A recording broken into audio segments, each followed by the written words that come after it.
and gentlemen, my name is Alexander and I am from the reporting from Vietnam Television broadcast.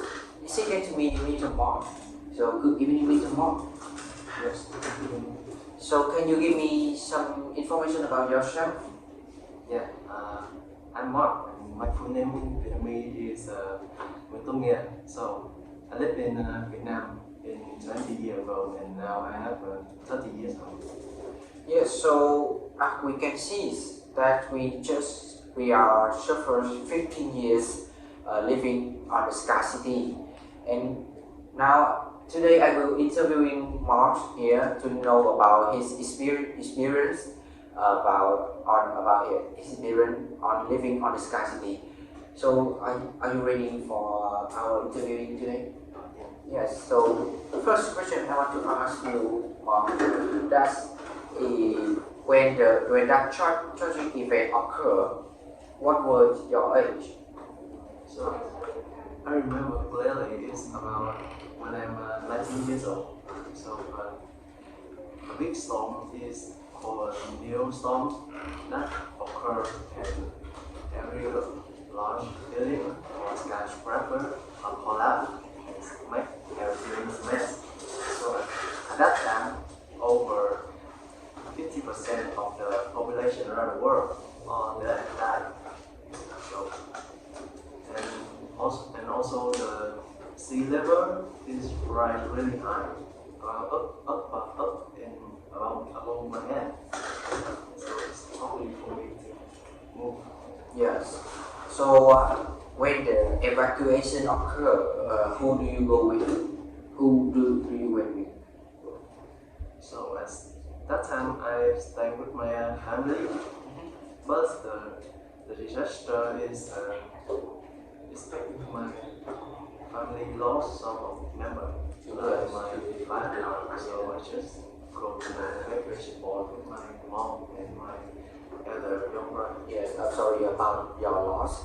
So when you go to the helicopter and the helicopter take you to the cruise ship airport, how do you feel when you see the cruise ship for first time in your life? So at that time I was really happy that I and my family have a chance to make it and survive. So I was really confused that everything is collapsed in front of my eye. So when I see a cruise ship, it was really saving my life.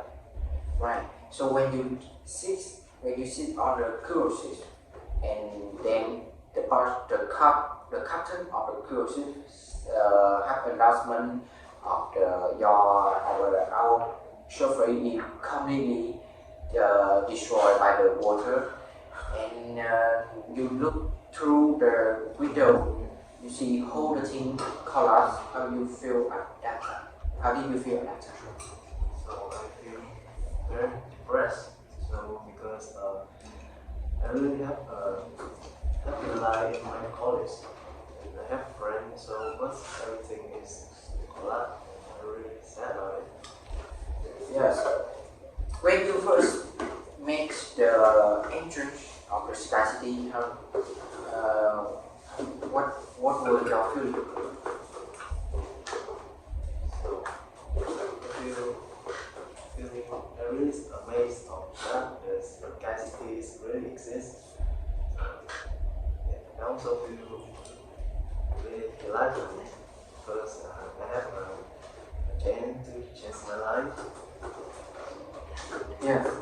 So next thing is your accommodation. So can you tell me the detail of your accommodation? So my accommodation is just like everyone else in the scarcity. It's not big one, mostly convenient. So it doesn't have a garage because we don't use vehicle. The room is very tidy. It has a lot of technology here. compare,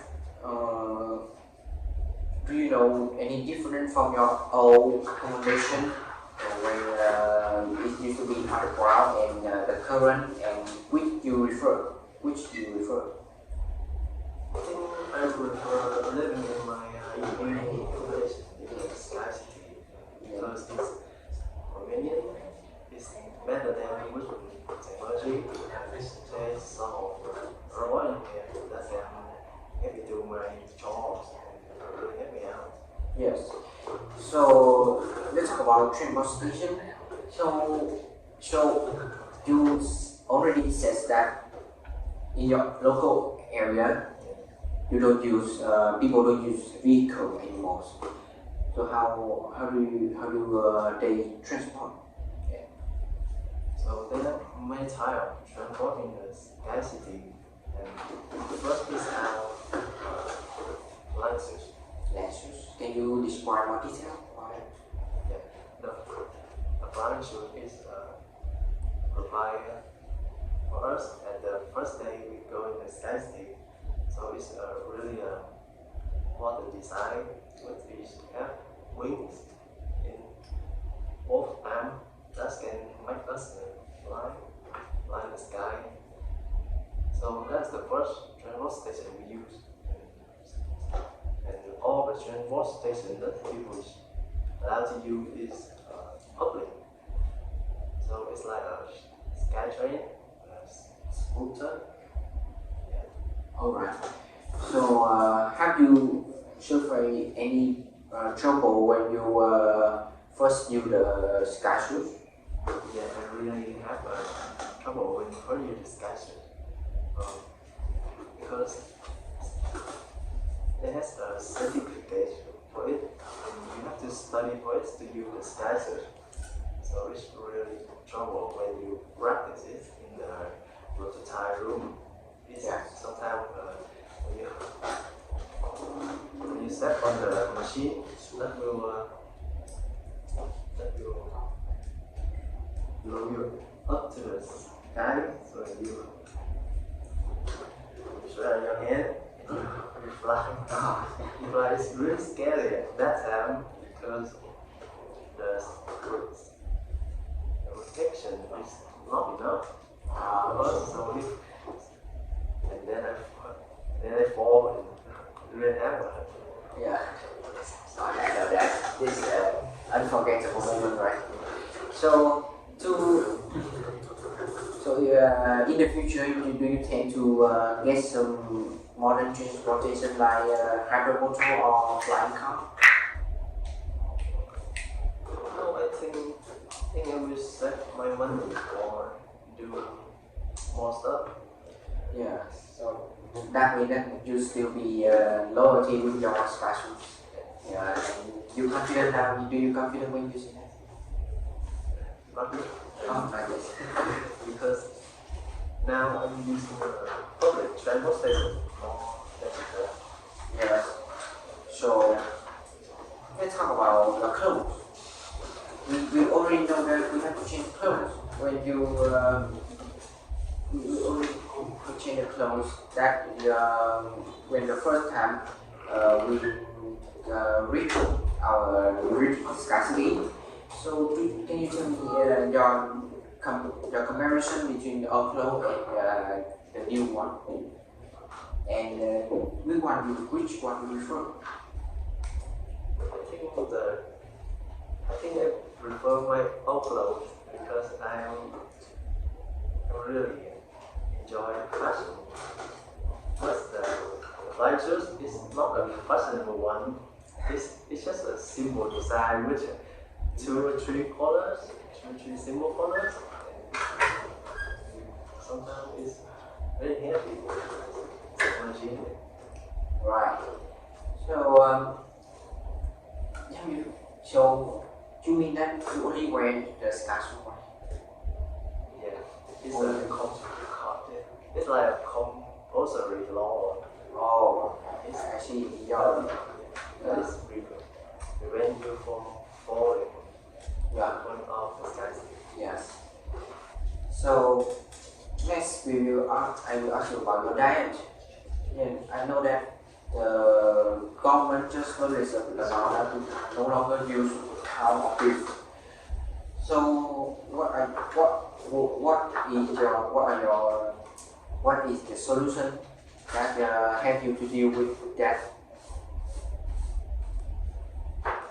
Yeah, it's not a problem when I first using using acid diet as in the ground. This is it when I live in a restaurant or when I'm renting to do. But in the scarcity, the government is encourage people for using healthy food like more vegetable, more like cabbage and lettuce, onion, and more fruits like apple, grape, and almond. So it's like my morning, my breakfast or my dining is really less of meat. It's just a chicken. You use chicken. A lot of vegetable and food. Yes. So how about the food? Do you think that anything different between the food? I mean, that apple, orange, or another kind? Do you think that's something different between the fruit? Apple, orange, that is used to be on ground, and when now you live on the scarcity, that does anything different? So I think it's not different in ground. Yes. About so, do you play any sport when you go to the scarcity with the art? Yeah, like like some of the compulsory activities, like we need to make our body healthy by going to the gym to make fitness. And so I also do athlete, like running. I running at 5 a.m. morning with my younger brother. Yeah. But it's also an alternative type of sport in the scarcity. It's called a virtual sport. So inside my room is has a technology that like a VR technology. So you step on the machine and you put on your VR glass. So you see you want to play badminton and you see a ground, you feel the atmosphere and the environment around you, and you play it inside the machine. Yeah. So that's the way you play badminton and another sport, right? What is the difference you think that between these sport when you play on the ground and when you play in the scarcity? What is the difference between them? So in the ground when you playing food is make your body you feel tired earlier than playing in the scarcity because the gravity in the scarcity is less than when you stand on the ground. So you can lay longer in the scarcity. Alright. So how about another lexical activity? Do you participate in some another lexical activity and or outdoor activity? There's a park in my house, so I can go there to relax my stress with my young brother and make a picnic with my family. So what is that park used for? What is that park used for?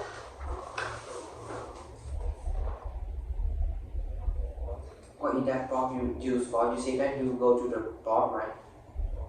Park? Yes, I understand.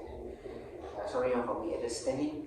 So currently, Mr. Mark, do you tell me, do you study or work? Do you study or work? Yeah, I do both. Both. Because now I'm studying as a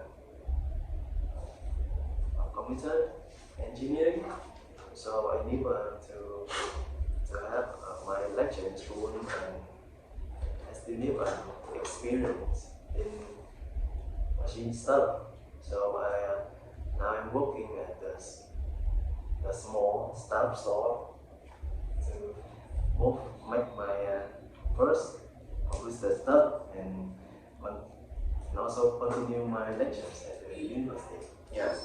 So, do you think any difference between your work and your study to compare from the past and current? My study in the past is a lot. There's a variety choice because there's a lot of type of university, also policy. When I live in Brown, but in the scarcity is just less of them are really used to develop the capacity facility or patient people. So there is that narrow the choice I have. It's just around engineer, law, environment. So it's less than before. Yeah. So how about study program? Your study program, you think that there anything different from when you where from it used to be in the on the ground and currently? Yeah, I think it's really a challenge to me because in scarcity there are a lot of technology I don't know. So study about them may have a lot of hard time to understand it. Yeah.